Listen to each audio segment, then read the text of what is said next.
এবারে দুপুরবেলা আজ বেশ জমজমাট। আজকে সকাল সকাল কর্তামশাই বাজারে গিয়ে একটা মাছ আর এক আঁটি কলমি শাক এনেছিল। শাকে দেবো বলে বড়ি আর বাদামটা ভেজে রেখেছিলাম, সাথে বেগুন ভাজাও হয়ে গেছিলো। কিন্তু এই শাক বাবাজিকে কিছুতেই আমরা কায়দায় আনতে পারছিলাম না। কিভাবে এটাকে কাটবো আর কিভাবে এটাকে রান্না করব দুজনেই ভেবে পাচ্ছিলাম না। তো চলো, আজকের এই পর্বটা আমাদের এই শাক বিভ্রাটের পর্ব। এক সমান করতে হবে তো আগে।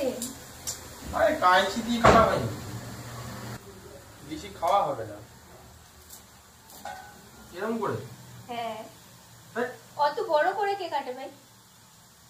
বাড়ির বড়দের হয়তো ফোন করে জিজ্ঞেস করলে তারা বলে দিত যে শাক কিভাবে রান্না করতে হয় বা কিভাবে কাটতে হয়, অনেকটা ইজিও হয়ে যেত।